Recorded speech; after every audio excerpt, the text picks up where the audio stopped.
Бүгүн Кыргыз элинин улуттук аспабы болгон Комузду улуттук тарых музейине тапшыруу аземи болуп өттү. Комуздун өзгөчөлүгү нак алтын ширетилип жасалгандыгында.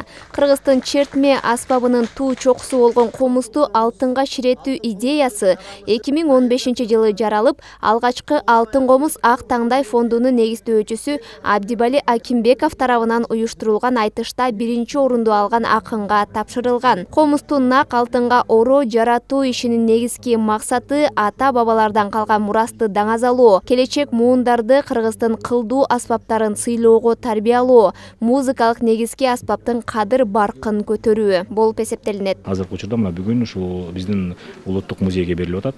Анан ошонун негизинде бул эми биздин улуттук комуз аспабыбызды даңазалап, аны өркүндөтүп, аны дагы элдерге көрсөтүү боюнча, анан ушул элдер туристтер келеби, башка коноктор келгенде ушул тарых музейинен ушул биздин алтын комузду көрүп, ошо менен суктанышсын деген. Эмне үчүн дегенде, комузду көргөндө сөзсүз түрдө кыргыздарды элестетет.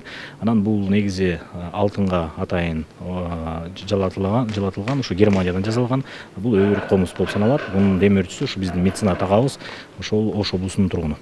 Жалпысынан бүгүнкү күнгө чейин алтынга ширетилген 5 комуз жасалган. Алардын 2 мыкты акындарга берилсе, бирөө 2021-жылы Ош шаарындагы Сулайман Тоо улуттук музейине тапшырылган.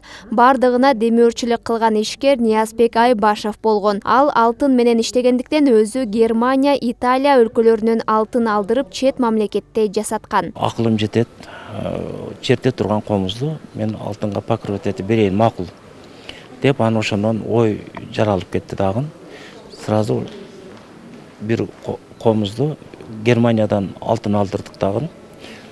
Жасатып, Москвада жасаттык. Жаштар өссүн деген ой менен, тарыхта калсын, иностранецтер да келсе, өзүнүн улуттук инструментин ушундай баалайт экен деген ойдо болсун деген ой менен ушундай жасаттырдым. 840 миң сомдук каражатты эми кыргыз элим үчүн арнадым.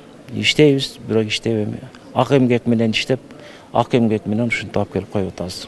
Музейге коюлган комузду өрүктөн Залкар уста музыкалык аспаптардын бардык түрүн жасап келген музыкалык мастер Муратбек Берикбаев жасаган. Комуз кадимки аспапта эле чертилип, күү ойнолот. Ушул жерди карасам, камераң рас тартылат, камераны карасам эки көзүм чарпылат.